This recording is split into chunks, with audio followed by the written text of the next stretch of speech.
Cette chronique, une présentation des services financiers Fontaine-Picard de Montmagny, Lévis et Québec. Les services financiers Fontaine-Picard, une équipe de confiance pour vous accompagner dans chacune de vos décisions financières. 248-2404. Et voilà, comme à tous les mardis aux 15 jours, nous avons Frédéric Picard des services financiers Fontaine-Picard qui vient nous parler de différents sujets concernant vos économies. Oui. Et là, les taux d'intérêt, Frédéric, est-ce que c'est le temps de faire des économies? Ou de dépenser. Oui, c'est le sujet d'aujourd'hui. Ça coûte... les taux d'intérêt sur les hypothèques, sur les emprunts sont très abordables de ce temps-ci. J'ai un courtier là, que je réfère en hypothèque. Et puis là, il y a des taux affichés sur 5 ans de 2,74. Puis des taux variables de 2,15 %. Alors... c'est quelque chose. Là. Mais Frédéric, ça m'amène à vous poser la question, est-ce qu'on devrait acheter ou placer? Acheter? Acheter ou placer? Dépendamment, mais c'est sûr que là, parlons au niveau des hypothèques, c'est sûr que c'est le bon temps de magasiner. Les taux d'intérêt viennent de baisser, là, vont baisser. Ça se fait pas instantanément, là, mais des institutions financières, là, au cours de cette semaine, puis la semaine prochaine. Quelques institutions financières ont déjà annoncé que ça l'emboîte le pas. Là, fait que d'ici quelques semaines, ça leur prend du temps. Hein? Ça va être diminué. Mais là, au niveau des placements, là, j'ai eu vraiment une claque d'en face hier. Au niveau des placements, j'ai certains clients qui placent en intérêt garanti. La majeure partie de mes clients vont placer dans des fonds, des choses équilibrées, qui vont donner des rendements intéressants à long terme. Mais il y a toujours une catégorie de gens qui restent prudents, qui veulent avoir des placements garantis. Mais là, j'ai tombé en bas de ma chaise hier. Ça fait mal. On avait des taux 1 an à 1,40. On est rendu à 1,15. Ça vient de baisser de 1,25.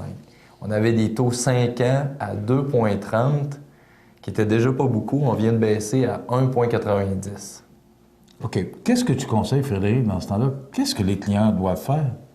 Écoute, là, à 1,90 sur 5 ans, c'est rendu... presque rien. C'est rendu presque rien. C'est alarmant. Est-ce qu'avec cet argent-là, on va dépasser l'inflation? C'est ça la question. Parce que si on épargne de l'argent, c'est pour en avoir au moins autant, sinon plus, le jour qu'on va l'utiliser, cet argent-là. À 1,90, on ne préservera peut-être pas notre capital.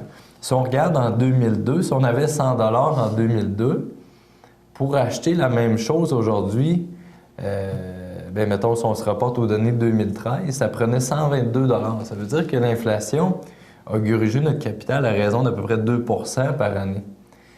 Fait que, qu'est-ce qu'on est mieux de faire? Placer un intérêt garanti, puis il nous en restera même pas le montant de l'inflation, parce que là, l'essence a diminué, mais on l'a vu longtemps augmenter. On a vu beaucoup de produits augmenter, les prix. Alors, si on épargne, c'est pour au moins faire l'inflation, sinon plus. On parlait de l'alimentation qui pourrait augmenter jusqu'à 7,5 % ce matin. Fait que effectivement. C'est loin des rendements qu'on a. Qu'est-ce qu'on fait dans un cas comme ça? Bien, écoute, je pense que les gens qui... on va prendre une analogie, on va prendre quelque chose que les gens connaissent, on va prendre une auto. Michel, mettons, tu as de l'argent dans ton compte de banque, tu veux t'acheter une belle auto neuve, mettons un Buick Lacrosse. Tu t'en vas au magasin, tu achètes ça, au magasin, au garage, oui. Au garage. Concessionnaire, voilà. Concessionnaire, Buick, GMC, etc. Et puis, tu arrives là, tu achètes un Buick, ça coûte 40 000 $, mettons, avec les taxes. Mettons que tu faisais évaluer ton auto l'année suivante, comme combien qu'elle vaut,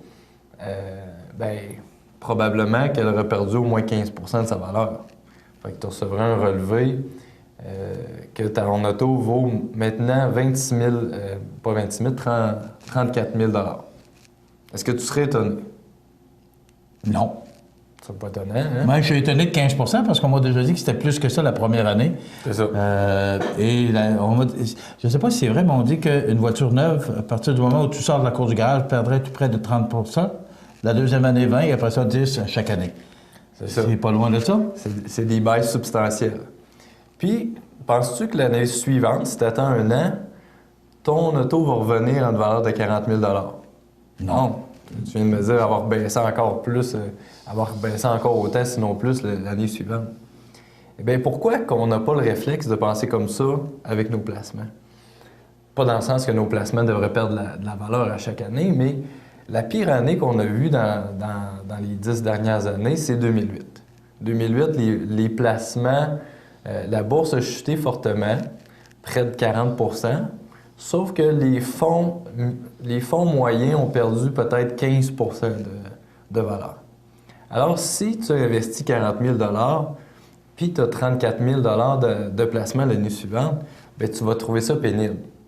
Sauf que l'année suivante, le rendement des fonds a été près de 20 %. Donc, les gens ont regagné ce qu'ils avaient perdu, donc sont revenus, grosso modo, à leurs 40 000 qu'ils avaient investi. Puis l'année suivante, ils ont eu une excellente année de rendement aussi. Puis 2011, ils ont perdu un petit peu, mais depuis 2012, ils ont des excellents rendements.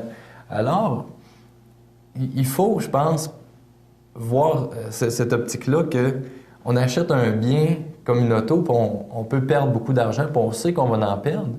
Mais il faut devenir confortable avec l'idée qu'aussi, avec des placements, on va pouvoir en perdre certaines années. Mais l'idée, c'est qu'à long terme, ça va toujours faire des rendements qui vont être intéressants, qui vont être beaucoup plus intéressants que 1,90. C'est un peu Mais j'aime le parallèle, parce que c'est sûr qu'avec l'auto, tu n'en gagneras pas. Elle va toujours perdre la valeur, ton auto. Un moment donné, elle va en perdre presque plus là, au fil des ans. Mais le parallèle est très, très bon, par exemple. Bien, avec le placement, je pense qu'on va leur gagner cet argent-là. Même si on en perd 1 an, 2 ans, bien, cet argent-là va revenir. C'est un investissement. Il faut regarder ça à moyen terme. Il ne faut pas investir cet argent-là pour le retirer l'année prochaine. Mais il faut regarder ça sur un horizon de 5 ans, 10 ans. La bourse a toujours été positive. La seule exception, c'est au Japon. Dans la décennie 2000, on a eu de la misère. Là, ça a baissé substantiellement chaque année. Il y a un contexte particulier au Japon. Mais, règle générale, sur 5 ans, 10 ans, on est toujours positif en investir à la bourse. Maintenant, c'est sûr que les gens, on ne les sortira pas des placements garantis pour les mettre dans quelque chose qui est à fort risque financier, puis dans des actions de marché émergents qui peuvent faire en année 100 % puis l'année d'après, moins 40. Quand même, on va modérer le risque. Il y a un fonds très intéressant qui s'appelle le fonds de répartition du revenu. On a trouvé que c'était pas nécessairement d'être totalement dans des obligations qui étaient moins risquées. C'était d'être à 70 % dans les obligations puis à 30 % dans les actions. Ça faisait que les deux s'équilibrent. Parce que si on est tous dans les obligations, des fois, des obligations, même si c'est quelque chose d'un rendement qui est fixe, des années, ça peut perdre si les taux d'intérêt se mettent à augmenter. Fait que si on les combine avec une partie d'actions, mettons 15 % d'actions canadiennes puis 15 % d'actions américaines, on mélange tout ça ensemble, on a trouvé que c'est encore moins risqué que prendre un fonds d'obligation.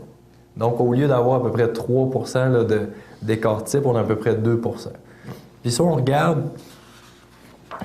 ce fonds-là mensuellement, bien, c'est arrivé seulement 7 mois sur 48 qui a fait du rendement négatif, puis tous les autres mois sur 4 ans, il a fait du rendement positif.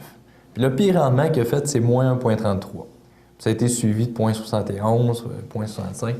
Il est revenu dans les mois qui suivaient. Là.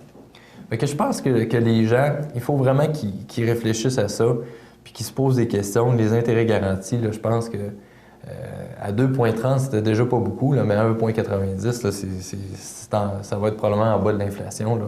Il faut penser à une stratégie plus payante pour les clients, préserver leur capital, d'autant plus que l'intérêt garanti, fiscalement parlant, c'est pas avantageux. C'est imposable à 100 % du revenu d'intérêt, contrairement à du gain capital qui est imposable à 50 % puis du dividende, mettons, 66 %. Fait que c'est fiscalement pas avantageux, ça bat pas l'inflation. Mais tu sais, Frédéric, on a toujours peur, tu sais, quand on entend le mot bourse, là, on a toujours peur de jouer à la bourse, mais c'est pas ça dans le fond, parce qu'il y a différents plans. Tu le disais, il y a des risqués, mais il y a du modéré, il y a du plus peureux, je le mets entre guillemets, mais il y a différents programmes qui nous permettent d'investir de l'argent en sécurité puis d'avoir un rendement intéressant. Exactement. C'est ça que je retiens de ce que tu... En 2011, la bourse, elle a baissé un peu.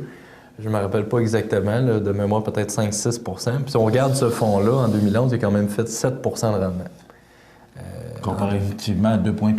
Fait que, comparativement à 2,3. Dans ce temps-là, les taux d'intérêt 5 ans étaient peut-être autour de 2,75. Il était meilleur, mais il n'arrête pas de diminuer. Puis là, je pense qu'il faut vraiment réfléchir à une autre stratégie que ça. Je pense qu'à long terme, ça va être bénéfique pour les clients. Là, Donc, est-ce que c'est une bonne chose que les taux d'intérêt soient bas?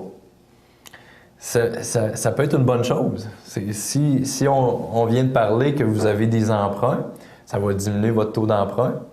Et puis, si vous prenez la décision qu'on y va de l'avant, on sort des intérêts garantis, puis on s'en va vers quelque chose de plus payant, pourquoi pas? Pourquoi pas profiter de la baisse des taux d'intérêt, d'en tirer pleinement profit? Il y a juste à trouver les moyens, puis en vous consultant, chez Fontaine Picard, on va les trouver, les moyens. On va vous trouver ce qui vous convient le mieux. Merci beaucoup, Frédéric Picard. On se retrouve dans 15 jours.